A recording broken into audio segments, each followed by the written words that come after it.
आज आप लोग सुनेंगे देव उठनी एकादशी व्रत की कथा। कार्तिक माह के शुक्ल पक्ष की एकादशी को देव उठनी एकादशी, देवोत्थान एकादशी, देव उठनी एकादश, प्रबोधनी एकादशी के नाम से जाना जाता है।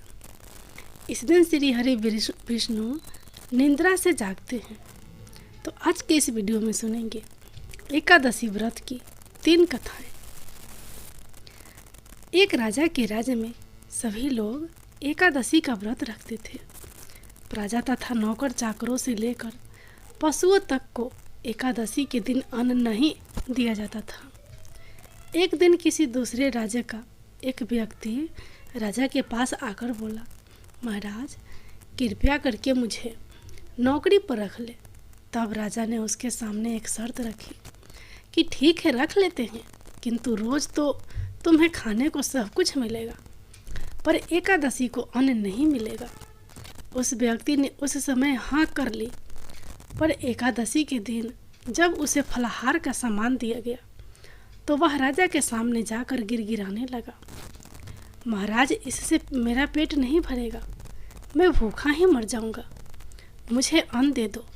राजा ने उसे शर्त की बात याद दिलाई, पर वह अन्न छोड़ने को राजी नहीं हुआ। तब राजा ने उसे आटा दाल चावल दिए। वह नित्य की तरह नदी पर पहुंचा और स्नान कर भोजन पकाने लगा। जब भोजन बन गया तो वह भगवान को बुलाने लगा, आओ भगवान भोजन तैयार है। उसके बुलाने पर पीताम्बर धारण किए भगवान चतुर्भुज रूप में आ पहुँचे तथा प्रेम से उसके साथ भोजन करने लगे। भोजन आदि करके भगवान अंतर्धान हो गए तथा वह अपने काम पर चला गया। 15 दिन बाद अगली एकादशी को वह राजा से कहने लगा कि महाराज मुझे 2 गुना सामान दीजिए, उस दिन तो मैं भूखा ही रह गया। राजा ने कारण पूछा तो उसने बताया कि हमारे साथ भगवान भी खाते हैं, इसलिए हम दोनों के लिए ये सामान पूरा नहीं होता। यह सुनकर राजा को बड़ा आश्चर्य हुआ। वह बोला, मैं नहीं मान सकता कि भगवान तुम्हारे साथ खाते हैं। मैं तो इतना व्रत रखता हूँ, पूजा करता हूँ, पर भगवान ने मुझे कभी दर्शन नहीं दिए।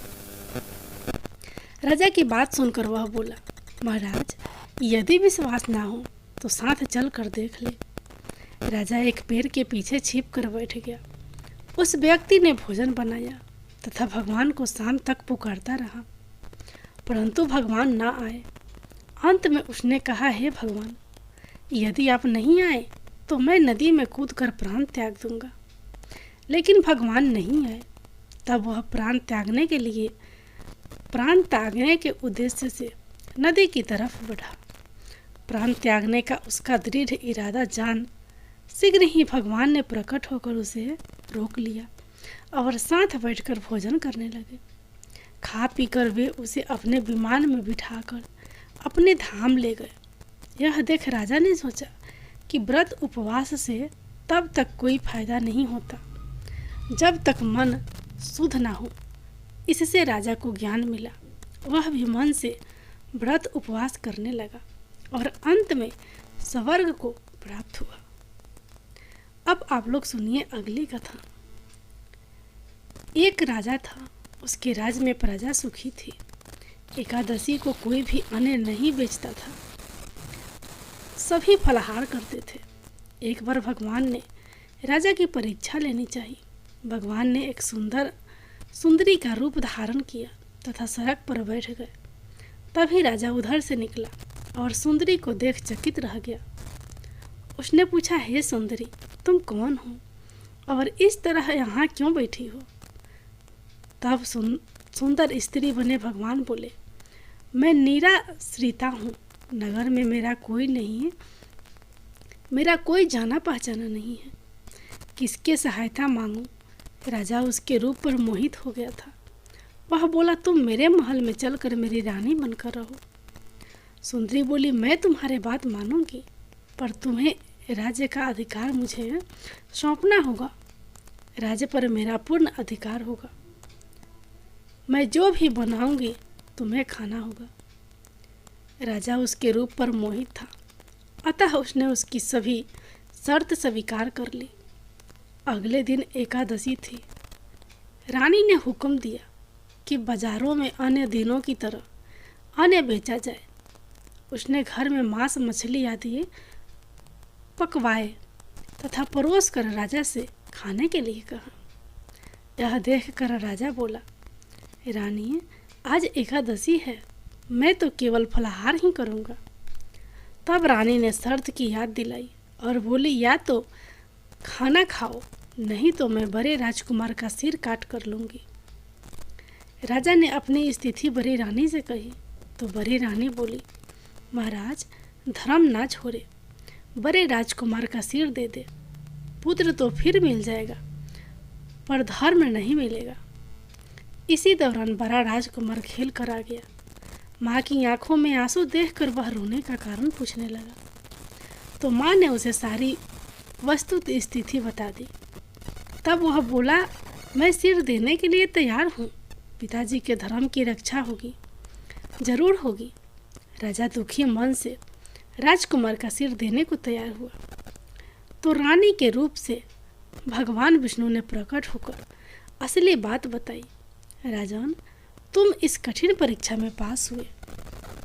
भगवान ने प्रसन्न मन से राजा से वर मांगने को कहा तो राजा बोला, आपका दिया सब कुछ है, हमारा उद्धार करे। उसी समय वहाँ एक विमान उतरा। राजा ने अपना राज्य पुत्र को सौंप दिया और विमान में बैठकर परम धाम को चला गया। अब आप लोग सुनिए अगली कथा। एक कथा के अनुसार शंखासुर नामक राक्षस की है। शंखासुर ने तो तीनों लोकों में बहुत ही उत्पात मचाया हुआ था। तब सभी देवताओं के आग्रह करने पर भगवान विष्णु ने उस राक्षस से युद्ध किया और यह युद्ध कई वर्षों तक चला। युद्ध में वह असुर मारा गया और इसके बाद भगवान विष्णु विश्राम करने चले गए। कार्तिक शुक्ल एकादशी के दिन भगवान विष्णु की निद्रा टूटी थी और सभी देवताओं ने भगवान विष्णु की पूजा की थी। शिव महापुराण के अनुसार पौराणिक समय में दैत्यों का राजा दंभ हुआ करता था। वह बहुत बड़ा विष्णु भक्त था। कई सालों तक उसके यहाँ संतान नहीं होने के कारण उसने शुक्राचार्य को अपना गुरु बनाकर उनसे श्री कृष्ण मंत्र प्राप्त किया। यह मंत्र प्राप्त करके उसने पुष्कर सरोवर में घोर तपस्या की। भगवान विष्णु उसकी तपस्या से प्रसन्न हुए और उसे संतान प्राप्ति का वरदान दे दिया। भगवान विष्णु के वरदान से राजा दंभ के यहाँ एक पुत्र ने जन्म लिया। इस पुत्र का नाम शंखचूड़ रखा गया। बड़ा होकर शंखचूड़ ने ब्रह्मा जी को प्रसन्न करने के लिए पुष्कर में घोर तपस्या की। उसकी तपस्या से प्रसन्न होकर ब्रह्मा जी ने उसे वरदान मांगने को कहा। तब शंखचूड़ ने वरदान मांगा कि वह हमेशा अजर अमर रहे, वह कोई भी देवता उसे नहीं मार पाए। ब्रह्मा जी ने उसे यह वरदान दे दिया और कहा कि वह बद्री वन जाकर धर्म ध्वज की पुत्री तुलसी जो तपस्या कर रही है उससे विवाह कर ले। शंखचूड़ ने वैसा ही किया और तुलसी के साथ विवाह के बाद सुखपूर्वक रहने लगा। उसने अपने बल से देवताओं, असुरों, दानवों, राक्षसों, गंधर्वों, नागों, किन्नरों, मनुष्यों तथा त्रिलोकी के सभी प्राणियों पर विजय प्राप्त कर ली। वह भगवान श्री कृष्ण का परम भक्त था। शंखचूड़ के अत्याचारों से सभी देवता परेशान होकर ब्रह्मा जी के पास गए और ब्रह्मा जी उन्हें भगवान विष्णु के पास ले गए। भगवान विष्णु ने कहा कि शंखचूड़ की मृत्यु भगवान शिव के त्रिशूल से ही होगी, अतः आप उनके पास जाएं। भगवान शिव ने चित्ररथ नामक गण को अपना दूत बनाकर शंखचूड़ के पास भेजा। चित्ररथ ने शंखचूड़ को समझाया कि वह देवताओं को उनका राज्य लौटा दे, परंतु शंखचूड़ ने माना कर दिया और कहा कि वह महेश्वर से युद्ध करना चाहता है। भगवान शिव को जब यह बात पता चली तो वे युद्ध के लिए अपनी सेना लेकर निकल पड़े। इस तरह देवता और दानवों में घमासान युद्ध हुआ, परंतु ब्रह्मा जी के वरदान के कारण शंखचूड़ को देवता नहीं हरा पाए। भगवान शिव ने शंखचूड़ का वध करने के लिए जैसे ही अपना त्रिशूल उठाया, तभी आकाशवाणी हुई कि जब तक शंखचूड़ के हाथ में श्री हरि का कवच है और इसकी पत्नी का सतीत्व अखंडित है, तब तक इसका वध असंभव है। आकाशवाणी सुनकर भगवान विष्णु वृद्ध ब्राह्मण का रूप धारण कर शंखचूड़ के पास गए और उससे श्री हरि कवच दान में मांग लिया। शंखचूड़ ने वह कवच बिना किसी संकोच के दान कर दिया। इसके बाद भगवान विष्णु शंखचूड़ का रूप बनाकर तुलसी के पास गए। शंखचूड़ रूपी भगवान विष्णु ने तुलसी के महल के द्वार पर जाकर अपनी विजय होने की सूचना दी। यह सुनकर तुलसी बहुत प्रसन्न हुई और पति रूप में आए भगवान का पूजन किया व रमन किया। ऐसा करते ही तुलसी का सतीत्व खंडित हो गया और भगवान शिव ने युद्ध में अपने त्रिशूल से शंखचूड़ का वध कर दिया। तब तुलसी को पता चला कि वे उनके पति नहीं हैं, बल्कि वे भगवान विष्णु हैं।